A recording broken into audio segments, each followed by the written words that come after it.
Hola, ¿qué tal? Te invito a que te suscribas al canal y a que le des like a este video si te es de utilidad. De esta manera me ayudas a seguir creando mayor contenido que te pueda ayudar y apoyar en tus actividades. Muchas gracias de nuevo por tu suscripción y por tu like. ¡Hasta pronto!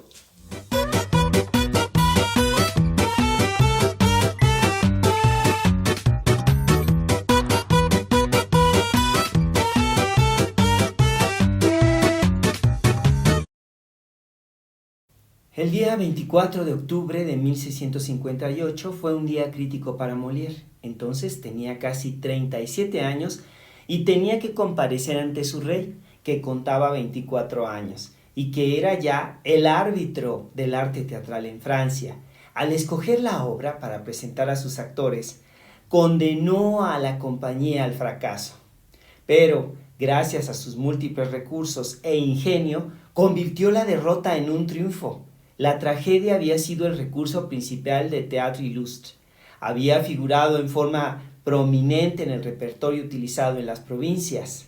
Molière rendía culto a la musa negra con una pasión tal que no se detuvo a pensar cuán desesperadamente mediocre aparecería su compañía al presentar una tragedia. En comparación con los actores del Hotel de la Bourgogne, quienes, dicho sea de paso, formaban parte del auditorio en el Louvre. En lugar de representar una de sus propias obras, que más tarde lo harían famoso en París, escogió la obra Nicómedes de Corneille. Los resultados fueron pobres. Evidentemente, Messier, como se designaba oficialmente al hermano del rey, había cometido un grave error. Antes de terminar con la representación, ya Molière había vislumbrado la derrota y se había decidido a lanzar un contraataque. Cuando se acallaron los aplausos de cortesía, se adelantó en el escenario y habló al rey con dignidad y gracia, con orgullo, pero también con cierta ironía agradable, y ofreció una compensación con una obra popular que solía representar. Esa pequeña diversión fue El Doctor Amoroso, el éxito de Molière. Su actuación y su obra fueron impresionantes. Pasando por alto el fracaso de su compañía en Nicómedes, Luis XIV permitió que la compañía de Messier compartiera la Salle du Petit Bourbon con sus actores italianos. Durante las primeras semanas de la estancia de Molière en el Petit Bourbon, ese terco devoto del arte trágico reincidió en el mismo error cometido en el Louvre. Representó 5 tragedias de Corneille y el resultado se reflejó en la taquilla, que solo recibió magros ingresos. Después, resucitó sus éxitos de provincia, L'Étourdi y Le Dépit Amoureux, y París entero acudió a su teatro.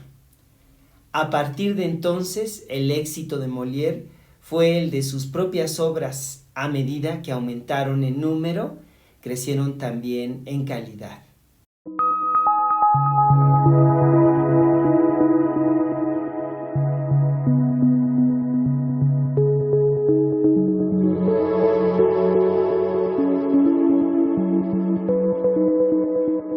El médico a palos. Personajes: Geronte, padre de Lucinda; Lucinda, hija de Geronte; Leandro, amante de Lucinda; Sganarelle, esposo de Martina; Martina, esposa de Sganarelle; señor Roberto, vecino de Sganarelle; Valerio, criado de Geronte; Lucas, marido de Jacqueline; Jacqueline, nodriza en casa de Geronte y esposa de Lucas; Tiró, padre de Perrin; Perrin y campesinos.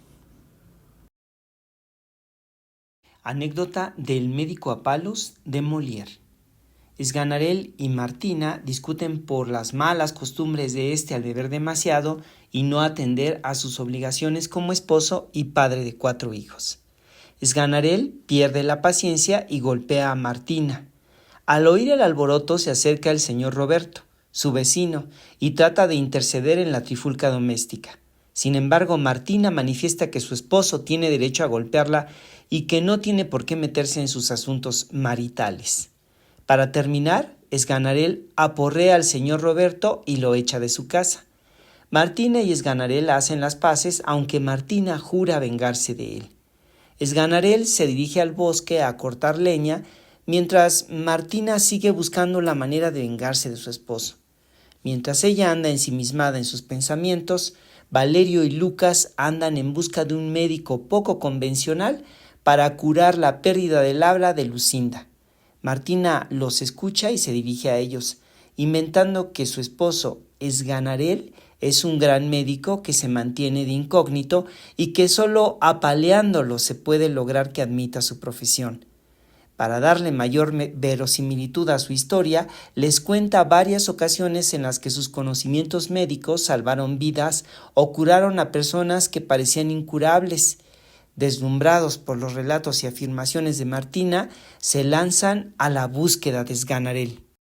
Esganarelle se encuentra cortando leña y se dispone a descansar cuando aparecen Valerio y Lucas, quienes lo saludan muy respetuosamente y le solicitan sus servicios. Esganarelle les ofrece su leña, pero Valerio y Lucas insisten que quieren sus servicios como médico. Esganarelle piensa que han perdido la razón y es entonces cuando Valerio y Lucas lo apalean para que admita su supuesta identidad encubierta. Esganarelle admite ser médico solo porque lo están apaleando y se dirige a la casa de Geronte para ver a Lucinda. Mientras tanto, en casa de Geronte, Jacqueline, la nodriza, platica con éste acerca de la enfermedad de Lucinda y declara abiertamente que la debería dejar casarse con Leandro. Geronte mantiene su posición de que tiene que ser un hombre rico y de posición quien se casará con su hija. Jacqueline explica a Geronte que Leandro tiene un tío muy rico del que es heredero. Sin embargo, Geronte no es tan convencido porque una herencia depende de la muerte de otro y hay varias circunstancias que pueden cambiar y no dar por certera esa riqueza. Valerio le presenta a Esganarelle a Geronte, quien está muy complacido de verle. Sin embargo, Esganarelle lo aporrea así como lo hicieron con él. En ese momento, Geronte queda confundido y su criado le explica que es un médico chocarrero y extravagante. Mientras Esganarelle aprovecha para coquetear con la nodriza Jacqueline, todo ocurre en un juego en el que Lucas, el marido de Jacqueline, se interpone entre ellos. Esganarelle revisa a Lucinda, quien supuestamente ha perdido el habla y utiliza una serie de vocablos en latín y trata de enredar la conversación de manera que sea incomprensible para los ahí presentes. Al final recomienda que le den mucho pan y vino para hacerla hablar como a los loros. A lo largo de la obra vamos a ver los escarceos de Esganarelle con la nodriza, Jacqueline, y la oposición de Lucas a que se lleven a cabo. Geronte le paga sus honorarios a Esganarelle, aunque en un principio éste se niega, pero termina por acceder a tomar el dinero. Leandro busca a Esganarelle y le pide ayuda para ver a Lucinda. En un principio Esganarelle se niega, pero en cuanto Leandro le ofrece una bolsa de dinero, accede. Es entonces cuando Leandro le confiesa que Lucinda está fingiendo para evitar el casamiento con otro hombre al que ha designado su padre. Así, Esganarelle le confía que él no es médico, por lo que deciden hacer pasar a Leandro por boticario para que pueda acercarse a Lucinda, pues Geronte solo lo había visto un par de veces y ya con la bata y la peluca sería irreconocible. Thibaut y Perrine, padre e hijo, van a buscar a Esganarelle por un remedio para curar a la esposa y madre de estos, pues padece hidropesia. Esganarelle les aconseja que le den un queso especial que él ha preparado con unos ingredientes poco comunes.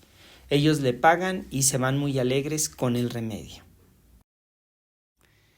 Esganarelle y Leandro se dirigen a casa de Geronte para que Leandro pueda estar a solas con Lucinda y buscar una solución a su dilema. Enseguida, Lucinda comienza a hablar y a negarse a casarse con Horacio, el pretendiente que le impone su padre. Sin embargo, Geronte pierde la paciencia y le ordena seguir sus órdenes. Esganarelle trata de calmarlo y distraerlo para que Leandro y Lucinda aprovechen el momento para escapar. Lucas se percata de la huida y avisa a Geronte que el boticario era en realidad Leandro y que Esganarelle era el cómplice del secuestro.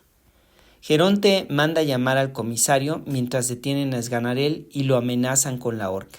En ese momento Martina llega a casa de Geronte, donde se entera del peligro de muerte que corre su marido Esganarel. Leandro y Lucinda regresan dando la noticia de que el tío de Leandro ha muerto y ha heredado al joven con toda su fortuna, por lo que los jóvenes enamorados no ven impedimento para que se celebre la boda. Geronte accede gustoso y dejan en libertad a Esganarel.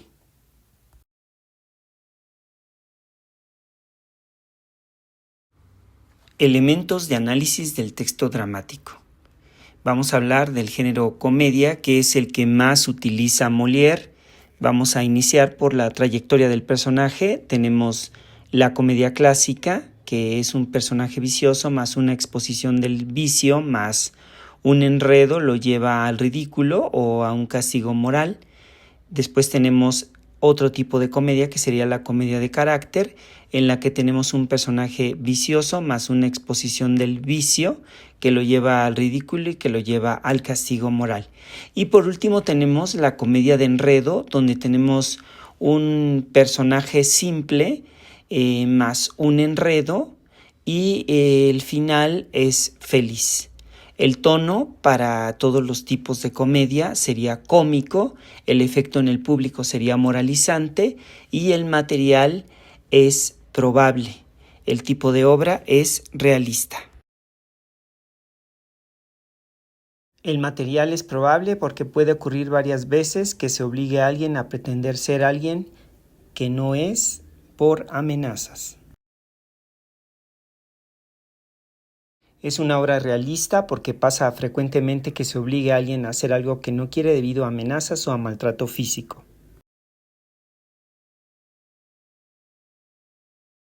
El modelo actancial es un método de análisis que nos ayuda a determinar cómo está compuesta la obra y consiste principalmente en el eje del saber, que tiene un objeto y un destinador que nos dice por qué, y un destinatario que nos dice para qué. Después tenemos al héroe o personaje principal que desea el objeto y entonces tenemos en esta parte el eje del deseo.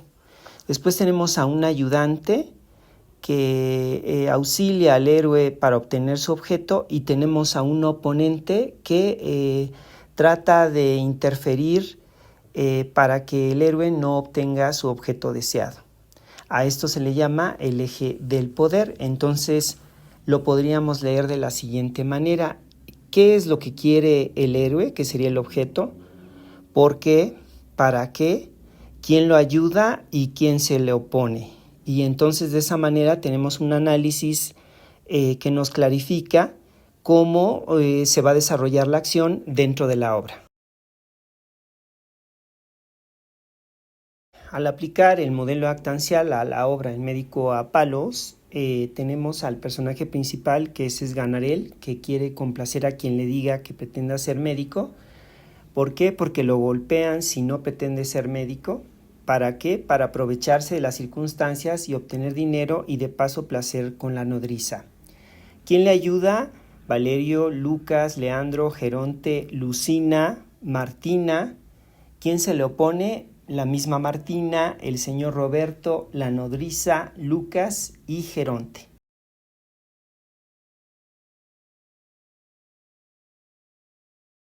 La trayectoria del personaje en El médico a palos, tenemos un personaje más un vicio, más una exposición del vicio, más un enredo. Personaje Esganarel. Vicio, complacer a los demás. Exposición del vicio, pretende ser médico. Enredo, ayuda a Leandro a tener un encuentro con Lucinda, haciéndolo pasar por su boticario. Y esto da por resultado el castigo moral, que es el ridículo, y es cuando se pone en evidencia que no es médico. El tono en la obra es cómico porque vemos cómo todos los personajes confían en los diagnósticos de un supuesto médico que el público sabe que en realidad es un leñador. El efecto es moralizante porque pone en evidencia que de alguna manera siempre se descubre una mentira.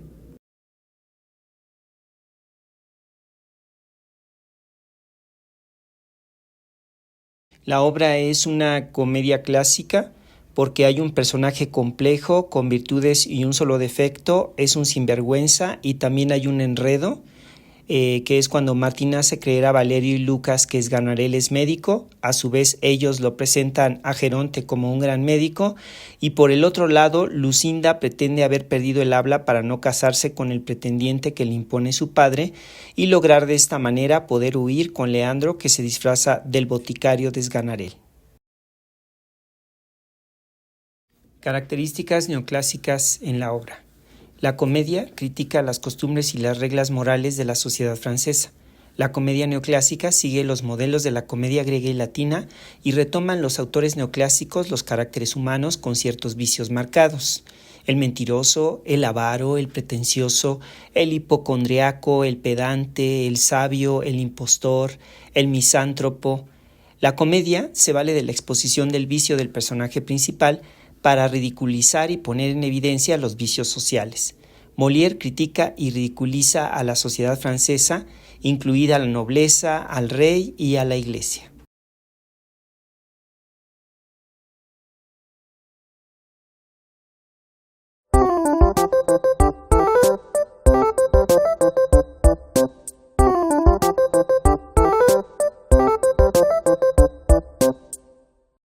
El teatro se divide en actos y escenas.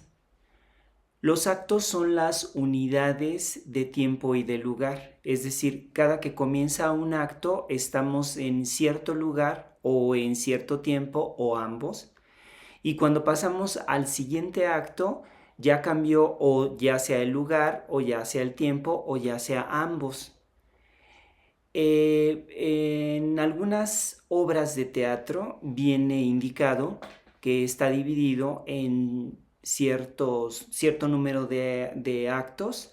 Los actos se dividen a su vez en escenas. Las escenas son las entradas y salidas de los personajes. En algunas ocasiones están indicadas y en otras no lo están. En otras nada más podemos nosotros notar cuántas escenas están conformadas dentro de un acto porque vemos la entrada y la salida de los personajes, que es la única manera que nosotros podemos contar el número de escenas. Por ejemplo, si están hablando dos personajes y de repente podemos notar que esos dos personajes están conversando y de repente entra un tercer personaje, entonces ahí sería la segunda escena. Cuando están platicando los dos personajes sería la primera escena, cuando entra el tercer personaje sería la segunda escena y cuando uno de los tres sale de la escena sería la tercera escena. Es decir, entradas y salidas indican cuando un personaje entra y sale y también cuando termina e inicia una nueva escena. Entonces espero que quede claro que un acto es una unidad ya sea de tiempo o de lugar que nos indica cuándo va a haber ese cambio. Entonces a partir de que termina un acto siempre hay un oscuro para que pueda cambiarse la escenografía o también puede haber un telón que nos indicaría que pues hay un pequeño descanso en lo que se están cambiando los elementos escenográficos que aparecen en la obra. Hola, ¿qué tal? Te invito a que te suscribas al canal y a que le des like a este video si te es de utilidad. De esta manera me ayudas a seguir creando mayor contenido que te pueda ayudar y apoyar en tus actividades. Muchas gracias de nuevo por tu suscripción y por tu like. ¡Hasta pronto!